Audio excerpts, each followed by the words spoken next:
Welcome back to Today in Yuma. I'm Jennifer. And I'm Teresa. Joining us today from the Cocopah Environmental Protection Agency or organization is Director Jen Alspach. Thank you for coming in. Thank you for having us. And she brought props today. This is why you need to tune in on the Sunset Health Facebook Live feed. Yeah, we're not going to go down that rabbit hole yet. And joining us today for the first time is EPO technician Willadena Thomas. Hello. Hi. It's a pleasure to have you both here today. Yes. Did you plan to almost coordinate your outfits? Because it worked well. We didn't. See? We you do work it all together. the time. It's just by osmosis you kind of feel. Exactly. There's days we show up and you would totally have thought that we coordinated on color schemes. And it's usually the days where I'm going back and forth. Do I want to wear this, this, and this? Or, trying to pick. And then I come in and I'm like, well, I guess I picked right because we are matching. Well, today we're going to be talking about the EPO's restoration work on the Cocopah North Reservation. That's why the prop comes in, because I believe you're working intently in that area to rid the area of those items? Yes, that's correct. Okay.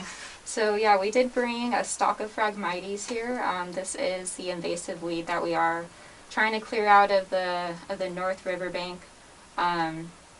So recently we did get 6 acres of Phragmites cleared along the North Riverbank.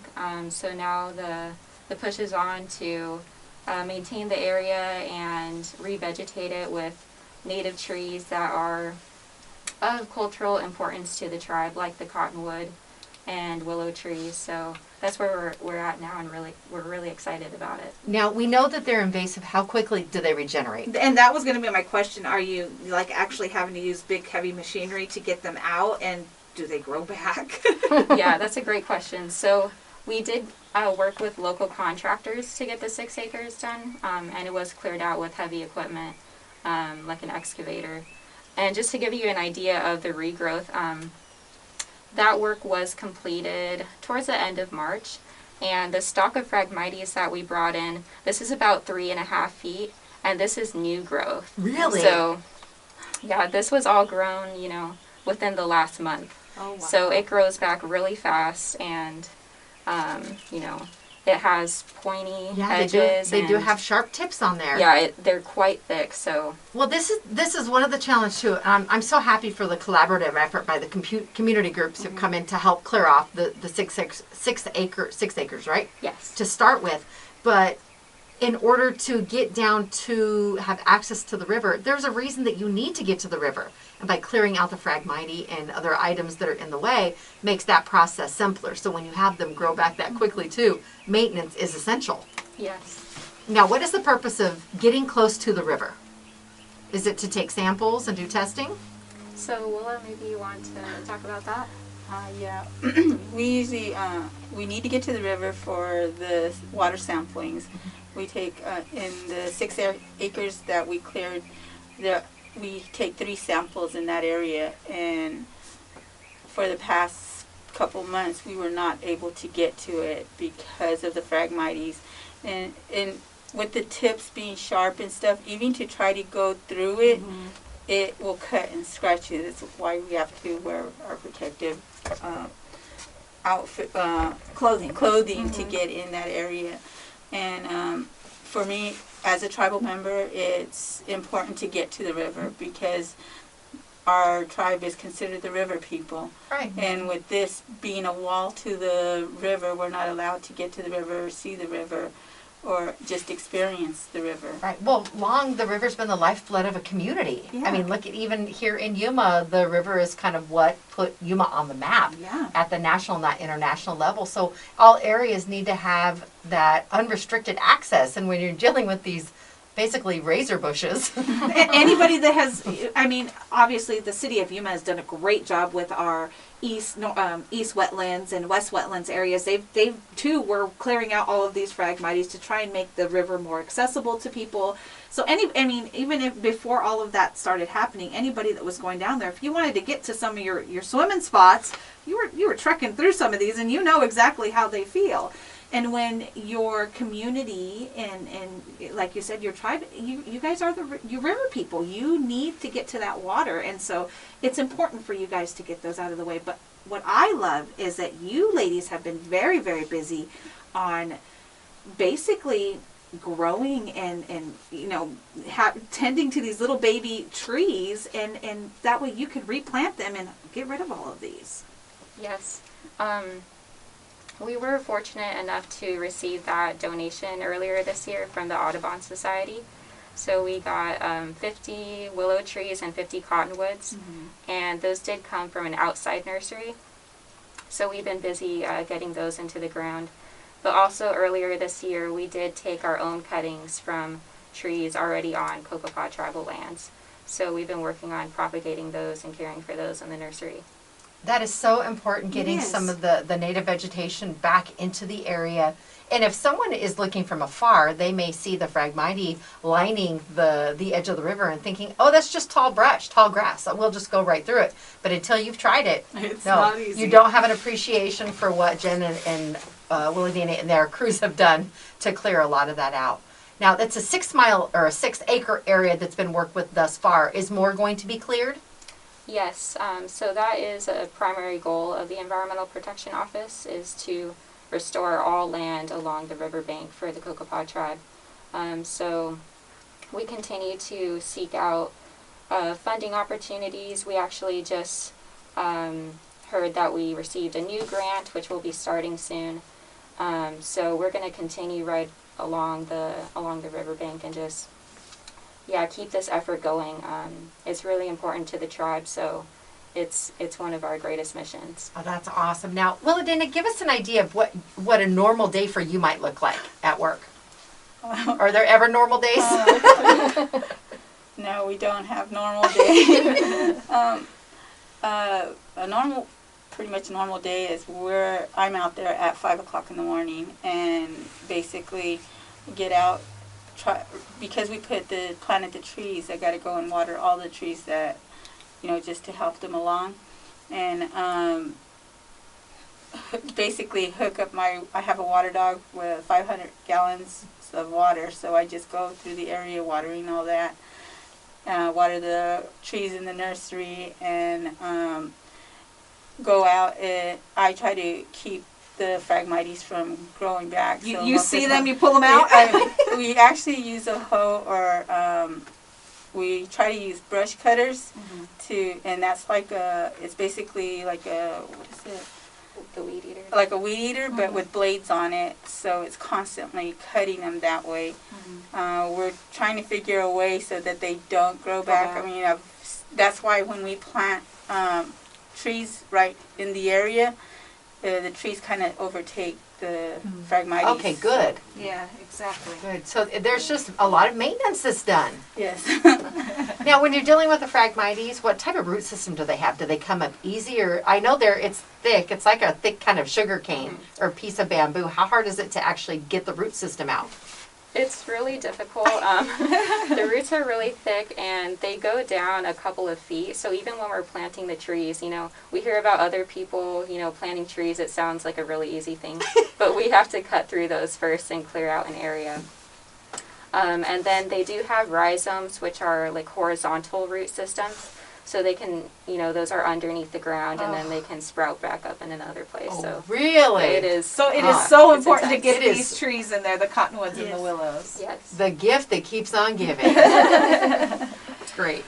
Now, you guys mentioned that you guys are taking clippings from already existing, cottonwoods and willows that are down by the river already, and kind of growing your own stock, your own trees and things that you can get, and in turn go back and plant them down by the river. How long does that process take? You literally take a little, was it called a pole? Yes. A little pole? We actually cut from the branches of the fully grown willow trees. We cut the branches, clear off all the leaves off of it, and basically set it in water for a couple of weeks. We have to do this when the tree is dormant, which is from January to February.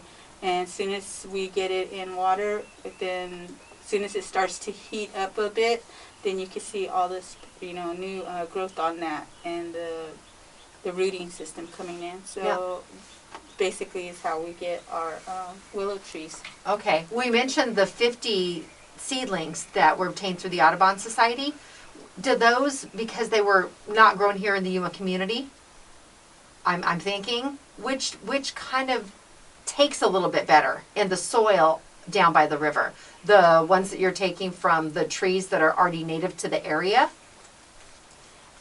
The trees from the native area take, well, I've 2 years ago had taken down a whole willow tree during that window of time. And instead of putting it in water and waiting for the couple of weeks, I just started cutting and putting it in the ground. Into the soil. And as soon as I did that, there's a 2-year growth, so we've got really tall trees along that same area. Except we got to be careful. I lost one tree a couple of weeks ago to a beaver because they come and they will take the whole tree down. Yeah. And so it's kind of what we do. Is You're we really also fighting the elements right now. we cage up the trees. Every time we plant a tree, we have to put fencing around it and use rebar to keep it in place so that the beavers don't take it. I told Jen a couple of weeks ago, I saw, it looks like they're probably a team because the fencing is about, 5 feet high? Yeah. Around it, and I've noticed how it's starting to bend on the top unless we have a really tall beaver out there. I kind of believe standing on shoulders. They're climbing it or trying to get to it because they've cut so much limbs from the cottonwood. And they weren't able to take it down, but they were cutting limbs, so kind of like they're helping us trim the trees. So. Well, a lot of, you see things that are portrayed in movies and cartoons, and, beavers are laughable, they're funny, but they can do a lot of damage to areas. And I know we've had some beaver sightings down along the Colorado River here closer to the city limits, and that surprised me. I don't know why it should. It's a live river, but that you're making me kind of think now. There's a lot of the cages around the trees down in the east wetlands. I was always thinking rabbits and other stuff, but might be those beavers. Darn beavers. Exactly. They're busy. They're making their way all over Yuma County. And that's kind of what I do. Like in the morning when I go through our areas of along our project areas, I would see the tracks and starting to see how many beavers are out there, how many trees they take down. And sometimes if they can't get access to the willow or the cottonwood, they've actually taken down a mesquite tree, which is very unusual. Gosh. They don't take mesquite, but they don't take it, they just they cut it and they leave it. So I kind of feel like they just did that to say, okay, we didn't take a cottonwood or a willow, but we took down. We took something. Yeah, so Maybe they're trying to establish dominance. I don't know how beavers think. Well, and what's weird is I never knew we even had beavers along our riverways until they started clearing out the areas in the city, down by the wetlands areas. I had no idea, and when I first saw the dam that they had built down there, I was like, what is that and where did it come from? And there's people that actually see the beavers. If you're out early enough, you see them. So you're really fighting a fight to get those trees planted. I've actually trapped one 2 years ago along in the same area, our project area, and we had it relocated, but there's just like it came back. There's more out there because I've seen tracks, and I know there's we've probably got at least a dozen. I'm sure there's families out there.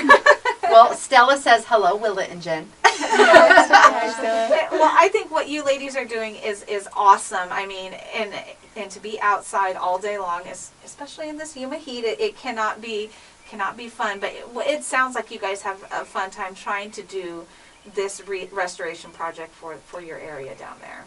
Well, it's interesting, and you get to deal with science, and you're just out there really, literally getting your hands dirty at the core of everything.